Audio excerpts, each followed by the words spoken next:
नमस्कार, daily post Punjab Haryana Himachal देख रहे हैं आप। मैं हूं गौतम ठाकुर और आज की बड़ी खबर ये कि लिस्टें जारी होना शुरू हो गई हैं और भारतीय जनता पार्टी ने अपने उम्मीदवारों की पहली लिस्ट जारी कर दी है। इस लिस्ट में 67 प्रत्याशियों के नामों का ऐलान किया गया है। एक बड़ा डिजिट जो है वो खेलती हुई, बड़ा दाव खेलती हुई जो है भारतीय जनता पार्टी नजर आई। 67 उम्मीदवारों के नामों का ऐलान किया।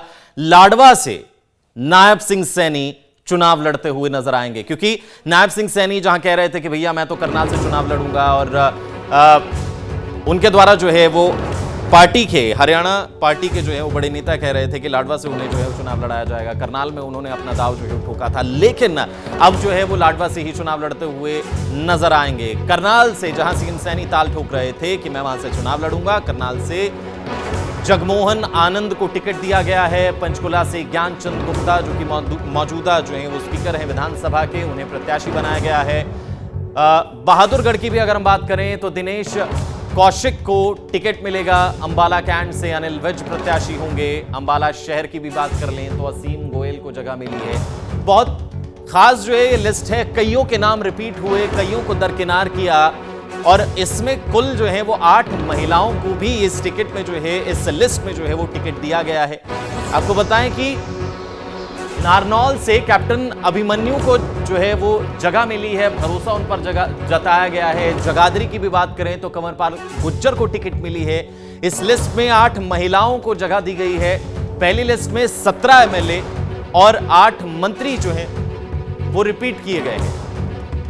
8 मंत्रियों को जो है वो रिपीट किया है, 17 एमएलए जो है वो रिपीट किए गए हैं। और बात करें कि टिकट कहां से कटा है तो रतिया से मौजूदा जो विधायक थे लक्ष्मण नापा, उनका टिकट काट दिया गया है। वहीं सुनीता दुग्गल को रतिया से जो है वो टिकट दिया गया है। 2 मंत्री और 9 विधायकों का कुल जो है वो टिकट कटता हुआ नजर आया है। विधायक, मौजूदा विधायक, उनका टिकट कट गया है। यानी कि जिन्होंने बेहतर काम किया, जिन पर जो पार्टी पर भरोसा जताने में कामयाब रहे, उनका जो है टिकट जो है वो उन्हें मिलती हुई नजर आई है।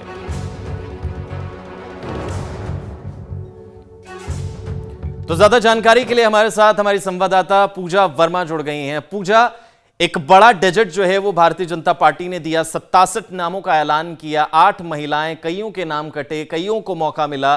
क्या कुछ खास इस लिस्ट में आपको नजर आता है? बिल्कुल, देखिए गौतम, बीजेपी ने जो अपनी लिस्ट है ठीक नॉमिनेशन से एक दिन पहले जारी करी है, यानी कि कल से जो है नामांकन की प्रक्रिया शुरू होनी है। हालांकि भाजपा की ओर से कल कोई नामांकन नहीं दाखिल किया जाएगा, लेकिन 67 लोगों की, उम्मीदवारों की लिस्ट जारी करी है, जिसमें जिस तरीके से आपने बताया कि 8 महिलाएं शामिल है, 25 नए लोगों को जगह दी गई है। और इस बार बीजेपी ने जो सर्वे करवाया, जिस तरीके से उन्होंने देखा कि किस व्यक्ति का उसके क्षेत्र में प्रभाव कैसा है, तो उसके आधार पर ही ये जो है टिकट वितरण किया गया है। लगातार मीटिंग्स हुई, मंथन हुआ, कभी मुख्यमंत्री के घर, कभी प्रभारी के घर, कभी हाईकमान के साथ, और चुनाव समिति की जो बैठक हुई, लगातार उन्होंने चर्चा करी, और चर्चाओं के बाद इन 67 नामों पर मोहर लगी है, जिसमें मुख्यमंत्री लाडवा से चुनाव लड़ेंगे। हालांकि इसकी घोषणा पहले ही भाजपा के प्रदेश अध्यक्ष मोहनलाल बडोली कर चुके थे, लेकिन आनाकानी फिर भी हो रही थी और विपक्ष को एक मुद्दा भी मिल गया था कि मुख्यमंत्री को ये नहीं पता कि आखिर वो कहां से चुनाव लड़ेंगे। लाडवा की अगर बात करें तो ज़्यादा वहां पर सैनी बिरादरी है, तो ऐसे में लाडवा से उम्मीदवार बनाया है नायब सिंह सैनी को। इसके अलावा जिस तरीके से आपने भी बताया कि काफ़ी ऐसे सिटिंग विधायक है जिनकी टिकट कटी है, जिसमें अगर बात करें बड़े चेहरों की तो रणजीत सिंह चौटाला रानिया से लगातार अपने आप को प्रत्याशी मानते रहे। लोकसभा में भी बीजेपी ने उन्हें जगह दी थी, उम्मीदवार बनाया था हिसार से। हालांकि वो जीत नहीं पाए, लेकिन उसके बाद से ही लगातार अपने हलके में एक्टिव थे।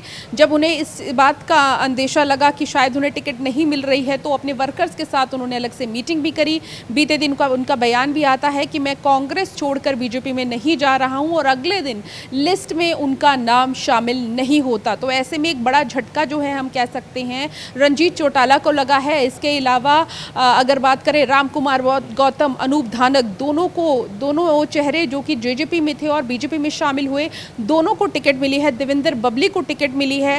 कांग्रेस के पास जाते हैं देवेंद्र बबली, उन्हें टिकट नहीं मिलता है और उसके बाद वो बीजेपी में आते हैं। हालांकि हमेशा अगर हाउस की बात करें, विधानसभा की बात करें तो भाजपा का समर्थन करते हुए भी नजर आए हैं। तो ऐसे में उन पर भी बीजेपी इस बार दांव खेल रही है। हालांकि जब जींद में एक बड़ी रैली हुई थी हाल फिलहाल में, तभी से अंदेशा लग गया था कि आखिर किसे किसे टिकट मिल सकती है और किसे नहीं। जिस तरीके से हम देख रहे थे लगातार हाईकमान के साथ दिल्ली में मीटिंग्स का दौर जारी था, जो टिकट के इच्छुक थे वो मिल रहे थे, तो ऐसे में उनके नाम भी इसमें शामिल किए गए हैं।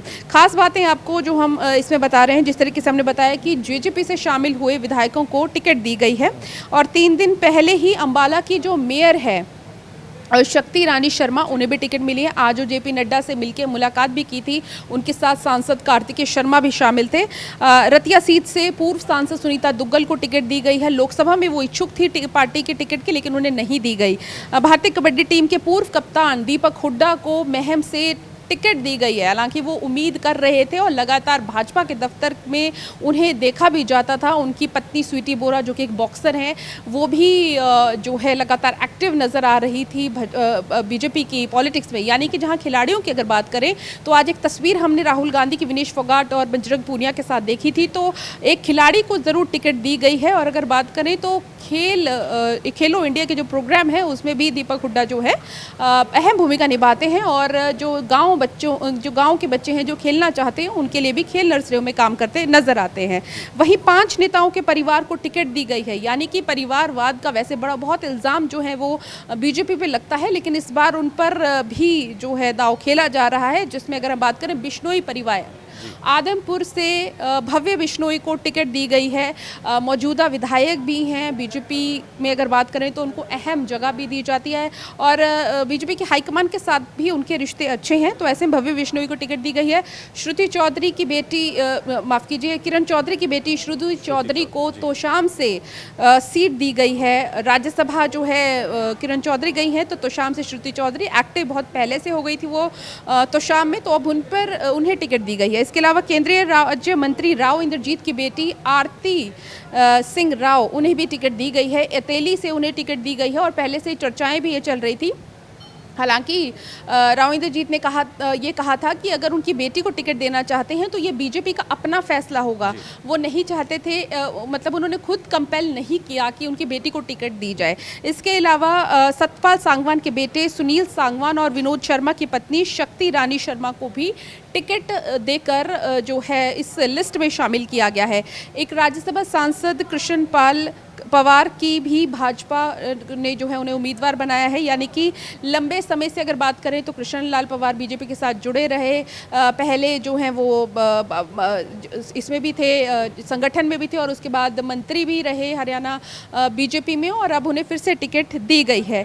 25 नए चेहरे, आखिर कौन कौन से चेहरे हैं जिन्हें किस लिस्ट में शामिल किया गए हैं, उसमें सुभाष कलसाना शाहबाद एससी से, एबीपी कोटे से टिकट उन्हें दिया गया है। पेवा से पूर्व मंत्री संदीप सिंह, जिनके ऊपर जो है कोच छेड़छाड़ के आरोप भी लगे थे, यौन शोषण के आरोप भी लगे थे, उनकी टिकट काटी गई है। और इसके अलावा पहली बार सरदार कमलजीत सिंह अजराना को चुनाव मैदान उतारा है, क्योंकि पेवा की अगर बात करें तो वहाँ पर ज़्यादातर पंजाबी कम्युनिटी है, तो ऐसे में उन पर इस बार दांव खेला जा रहा है। करनाल विधानसभा सीट से हॉट सीट, मुख्यमंत्री नायब सैनी वहाँ से मौजूदा विधायक हैं, पूर्व में जो हैं मनोहर लाल खट्टर वहाँ से विधायक रह चुके हैं, तो वहाँ से जगमोहन आनंद को टिकट दी गई है। काफ़ी करीबी बताए जाते हैं मनोहर लाल खट्टर के, तो उन्हें टिकट इस बार दी गई है। समालखा से मोहन बडाना, खरखौदा से पवन खरखौदा, सोनीपत से निखिल मदान कांग्रेस में थे, मेयर हैं और उसके बाद बीजेपी में शामिल हो गए। रतिया से सुनीता दुग्गल, कालावली से राजेंद्र देसू जोधा, बहुत ज़्यादा इंपॉर्टेंट है ये वाली जगह, क्योंकि आपने देखा होगा कि पिछली अभी हाल फिलहाल में डेरा विवाद जो हुआ था, कालावली डेरा विवाद, तो उस वजह से वहाँ पर किसे आप टिकट देते हो ये भी बहुत ज़्यादा इंपॉर्टेंट है। रानिया से शीशपाल कंबोज, यानी कि रंजीत चौटाला के नाम काट के, उनका टिकट काट के जो है शीशपाल कंबोज को दिया गया है। नलवा से रणधीर सिंह पनीहर को उम्मीदवार बनाया गया है। बाडडा से उमेश पासवान और दादरी से सुनील सांगवान, भवानी खेड़ा से कपूर वाल्मीकि की अगर बात करें तो यहाँ पर पहले विशंबर सिंह यानी कि जो मौजूदा राज्य मंत्री हैं उन्हें टिकट दी गई थी, उनकी भी टिकट काटी गई है। और इसके अलावा महम से दीपक हुड्डा, जैसे हम पहले भी बात, गढ़ी सापला किलोई से मंजू हुड्डा हुड्डा के अगर हम बैकग्राउंड की बात करें गौतम, तो इनके जो पति हैं वो गैंगस्टर हैं और पहले ये चेयरपर्सन थी वहाँ पर नगर परिषद में, उसके बाद ये बीजेपी ज्वाइन करती हैं और इस वजह से वो काफ़ी ज़्यादा विवादों में भी रही हैं, लेकिन क्योंकि काम देखा जाता है और उस काम को देख के ही इन्हें टिकट दी गई है। दूसरी अलावा बात करें तो कलानौर से रेनू डाबला, बहादुरगढ़ से दिनेश कौशिक, झज्जर से कप्तान बिरधाना, बेरी से संजय कंबाला, अटेली से आरती राव, कोसली से अनिल डिहाना, गुरुग्राम से मुकेश शर्मा, पलवल से गौरव गौतम को पहली बार बीजेपी ने टिकट दिया है। सिरसा सीट कांडा के छोड़ने के संकेत भी मिल रहे हैं और सिरसा से अभी तक कोई उम्मीदवार जो है वो ऐलान नहीं किया गया है। लेकिन कौन से ऐसे बड़े चेहरे हैं जिन्हें इस लिस्ट में शामिल किया गया है, वो है ज्ञानचंद गुप्ता पंचकुला से। हालांकि बहुत सारे लोगों ने पंचकुला सीट के लिए दावेदारी पेश करी थी, कुछ मौजूदा स्पोक्स पर्सन भी हैं तो, लेकिन उन्हें टिकट नहीं मिली। और इसके अलावा ज्ञानचंद गुप्ता पर ही हाईकमान ने विश्वास जताया और कहा यह भी जाता है कि प्रधानमंत्री नरेंद्र मोदी के काफी करीबी है ज्ञानचंद गुप्ता। अनिल विज 6 बार के विधायक, एक बार फिर से बीजेपी ने विश्वास जताया है, उन्हें टिकट दी है। कंवरपाल गुज्जर जगाधरी से, उन्हें भी टिकट मिली है। कमलेश ढांडा मौजूदा पिछली सरकार की अगर बात करें तो वो मंत्री रहे हैं, उन्हें भी टिकट मिली है। और नए चेहरे, बड़े चेहरे जो है इसमें शामिल किए गए इस लिस्ट में, असीम गोयल मौजूदा ट्रांसपोर्ट मिनिस्टर। बहुत ही ज्यादा नाम, बहुत ही अहम नाम है पहली लिस्ट के अंदर। ऐसा लगता है मानो जितने भी अहम और इंपॉर्टेंट नाम थे उन तमाम नामों को जो है वो इंक्लूड कर लिया गया है। और बाकी जो बची हुई सीटें हैं उस पर जरूर देखना होगा कि आखिर किस पर भरोसा जताया जाता है। पूजा, बहुत बहुत शुक्रिया पूरी डिटेल जानकारी जो है वो हम तक पहुंचाने के लिए कि आखिर कौन सी सीट कितनी इंपॉर्टेंट है। सेलिब्रेशन जो है वो लगातार जो है वो जारी है। सेलिब्रेशन की भी जो है वो तस्वीरें दिखाना बहुत ज्यादा जरूरी हो जाता है, क्योंकि जिसको टिकट मिली वो फूले नहीं समा रहा है और उसके कार्यकर्ताओं में एक अलग उत्साह, अलग एनर्जी जो है वो जरूर नजर आ रही है। और कहीं ना कहीं जो है वो आनी भी चाहिए, क्योंकि मेहनत जो है वो कहीं ना कहीं कयास ये लग रहे थे कि किसको मिलेगी किसको नहीं मिलेगी। जिसको टिकट मिली वो खुश है, उत्साहित है, जिसे नहीं मिली वो जो है वो कहीं ना कहीं मायूस भी हो सकता है। तो चलिए लगातार आपको वो तस्वीरें जो सामने आ रही हैं, पहले फतेहाबाद आपको लिए चलते हैं जहां से सेलिब्रेशन की तस्वीरें सामने आ रही हैं। फतेहाबाद की तस्वीर आपको दिखाते हैं कि आखिर किस तरीके से वहां पर एमएलए जो हैं दूडाराम के घर जो है वो जश्न का माहौल होता हुआ नजर आ रहा है। लड्डू बांटे जा रहे हैं, दोबारा टिकट मिलने पर जो है वो बधाई लोग उन्हें दे रहे हैं। क्या कुछ उनके द्वारा इस मौके पर कहा गया, आइए वो भी आपको सुनाते हैं।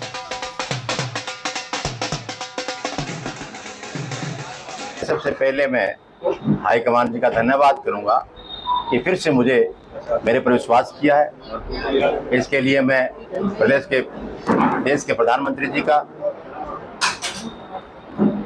देश के गृह मंत्री जी का, नड्डा साहब का, केंद्रीय मंत्री पूर्व मुख्यमंत्री मनोहर लाल जी का, हरियाणा के मुख्यमंत्री सैनी साहब जी का, हमारे प्रदेश प्रधान मोहन लाल जी का मैं धन्यवाद करूंगा कि उन्होंने फिर से मेरे पर विश्वास किया है। तो इसके लिए उनका खासकर धन्यवाद करता हूं। और हल्के वासियों का भी मैं धन्यवाद करूंगा कि उन्होंने, उनके जब सर्वे हुआ और जब उनसे राय ली गई वोटिंग के रूप में, वैसे भी तो उन्होंने विश्वास फिर से एक भाई के नाते, बेटे नाते मेरे पर विश्वास किया और उसी बात को लेकर हाईकमान ने मुझे टिकट दी है। मैं हल्के वासियों का भी मैं धन्यवाद करूंगा और नेताओं का धन्यवाद। करनाल भी आपको लिए चलते हैं। ऐसी कुछ तस्वीरें करनाल से भी सामने आ रही हैं जहां पर जगमोहन आनंद को जो है वो भारतीय जनता पार्टी ने टिकट दिया है, उन पर भरोसा जताया है। क्या कुछ वो कह रहे हैं वो भी आपको सुनाते हैं। लाल मुंह मीठा कराते हुए नजर आ रहे जगमोहन जी, सबसे पहले तो आपको बहुत बहुत शुभकामनाएं डेली पोस्ट की तरफ से। आपका बहुत बहुत धन्यवाद। आज इस टिकट मिलने की खुशी में जितने भी सभी मेरे यार दोस्त मित्र, मेरे शुभचिंतक यहाँ पहुंचे हैं, उनकी दुआओं का असर है, परमपिता परमात्मा के आशीर्वाद है कि जो आज ये दिन देखने को मिला। मैं बयान नहीं कर सकता, मेरे पास शब्द नहीं है। मान्य कार्यकर्ता के रूप में भारतीय जनता पार्टी के हमारी ये तीसरी पीढ़ी है, संघ से जुड़ा हुआ हमारा परिवार है। उसके बाद भारतीय जनता पार्टी में मैं प्रदेश के अंदर सह मीडिया प्रभारी रहा। उसके बाद फिर मेरे को अपना प्रदेश प्रवक्ता की जिम्मेवारी मिली। फिर उसके बाद फिर मेरे को जिलाध्यक्ष की जिम्मेवारी मिली। फिर जिलाध्यक्ष के बाद माननीय मुख्यमंत्री मनोहर लाल जी ने मेरे को अपना मीडिया कोऑर्डिनेटर बनाया।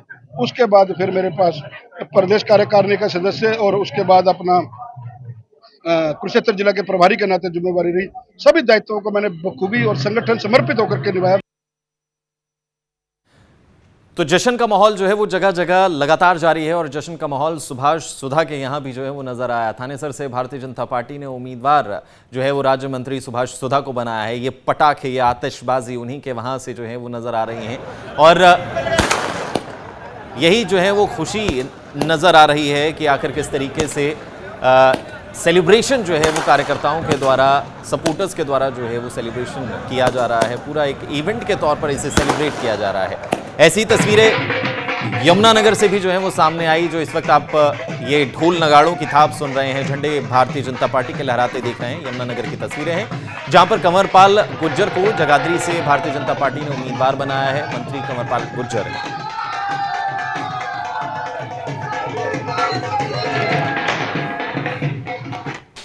जींद में भी इसी तरीके से जो है वो ढोल नगाड़े बजते हुए नजर आए। भारतीय जनता पार्टी के झंडे और मिठाई जो है वो नजर आई। कृष्ण मुंडा जो है वो जींद से बीजेपी उम्मीदवार बनाए गए हैं, मौजूदा एमएलए हैं जींद से कृष्ण, और इनके घर पर जो है ये जश्न का माहौल आप देख पा रहे हैं। मालाएं पहनाई जा रही हैं, फूल बरसाए जा रहे हैं, जमकर मिठाई खिलाई जा रही है। जींद की जनता को और अपने आला कमानों का बहुत बहुत आभार व्यक्त करता हूँ, जिन्होंने मुझ में आस्था जताई और मुझे तीसरी बार टिकट देने का काम किया। इसके लिए मैं सभी का बहुत बहुत आभार व्यक्त करता हूँ, सभी नेताओं का, शीर्ष नेताओं का, जिन्होंने मुझ पर विश्वास जताया। और वहीं मैं भारतीय जनता पार्टी का पूरा आभार व्यक्त करता हूँ और वहीं पर जींद की पब्लिक का भी बहुत बहुत आभार व्यक्त करता हूँ, जिन्होंने मुझे 2 बार जिताया और तीसरी बार भी अपना प्यार और मोहब्बत देंगे। और तीसरी बार कुरुक्षेत्र के पिहोवा का भी जिक्र करते हैं, जहां पर कंवलजीत सिंह जो है वो सेलिब्रेट करते हुए नजर आ रहे हैं, जिन्हें उम्मीदवार बनाया गया। खुशी इतनी कि उन्होंने जो है वो खाना भी बीच में ही छोड़ दिया। क्या कुछ जो है वो उनके भाव निकल कर आए, क्या कुछ कहा गया उनके द्वारा, ये सुनते हैं।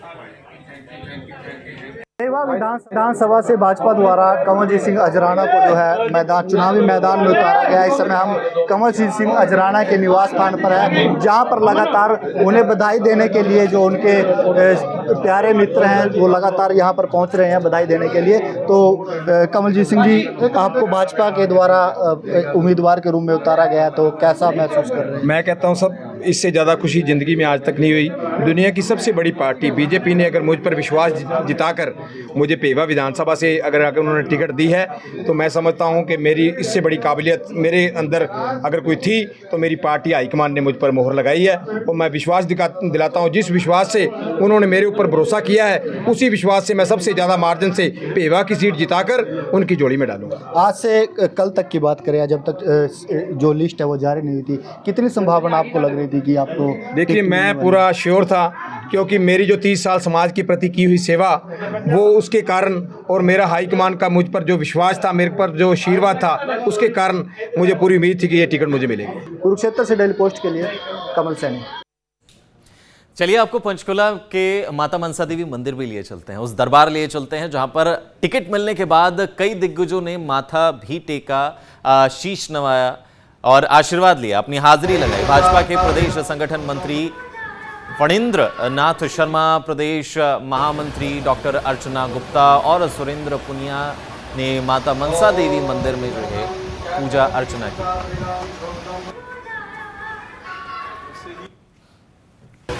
इस तरीके से जो है वो माता रानी का जो है वो आशीर्वाद लेने पहुंचे।